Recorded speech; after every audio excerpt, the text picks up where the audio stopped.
शिरपूर तालुक्यातील अतिदुर्गम टिटवा पाणी परिसरात वन जमिनीवर कपाशीच्या पिकामध्ये अवैधरित्या गांजाची लागवड केल्याचा प्रकार उघडकीस आला आहे।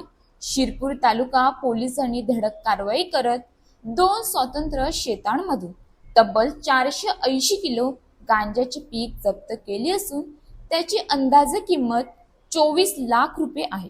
या प्रकरणी दोघांविरोधात गुन्हा दाखल करण्यात आला आहे।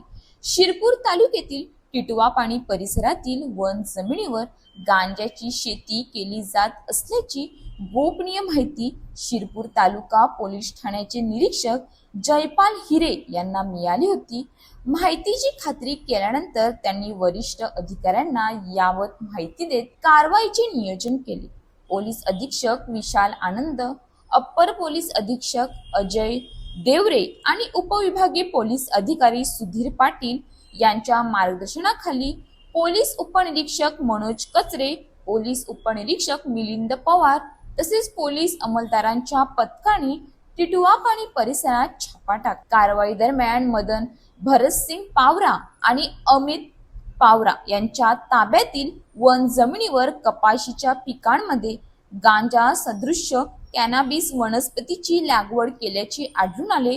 पोलिसांची चाहूल लागताच दोन्ही संशयित शेतातून पसार झाल्याची माहिती पोलिसांनी दिली। पोलिसांनी मदन पावरा यांच्या कसनीत असलेल्या वन जमिनीतून सुमारे 15 लाख रुपये किमतीचे 300 किलो गांजाचे पीक तर अमित पावरा यांच्या कसनीत असलेल्या वन जमिनीतून सुमारे 9 लाख रुपये किमतीचे 180 किलो गांजाचे पीक जप्त केले। अशा प्रकारे एकूण 24 लाख रुपये किमतीचा आणि 480 किलो वजनाचा गांजा पोलिसांच्या हाती लागला। या प्रकरणी शिरपूर तालुका पोलीस ठाण्यात दोन्ही आरोपींविरुद्ध गुन्हेगारक औषधी द्रव्ये व मनोव्यापारांवर परिणाम करणारे पदार्थ अधिनियमातील विविध कलम अन्वये गुन्हा दाखल करण्यात आला आहे। पसार झालेल्या दोन्ही आरोपींचा शोध सुरू असून गांजाची लागवड करण्यामागे आणखी कोणाचा सहभाग आहे का याचाही तपास पोलिसांकडून केला जात आहे।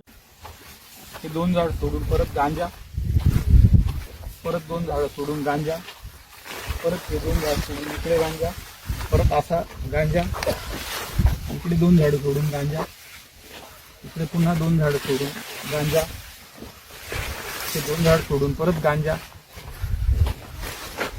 परत गांजा, अशा पद्धतीने हा सर्वीकडे गांजा लावण्यात आलेला आहे।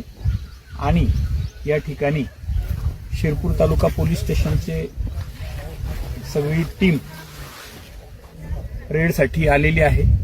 त्याचबरोबर वन विभागाचे 2 सरकारी पंच, त्याच्यानंतर कार्यकारी दंडाधिकारी यांना सुद्धा बोलवलेलं आहे। ते आरोपीचं घर आहे वरती आपण बघू शकतो आणि त्या आरोपीच्या घरातील त्या महिला त्या सुद्धा या ठिकाणी उभ्या आहेत। त्याचप्रमाणे या शेजारच्या शेतात सुद्धा अशाच पद्धतीचा आंतरपीक घेऊन गांजा लागवड केलेला आहे आणि त्या ठिकाणी सुद्धा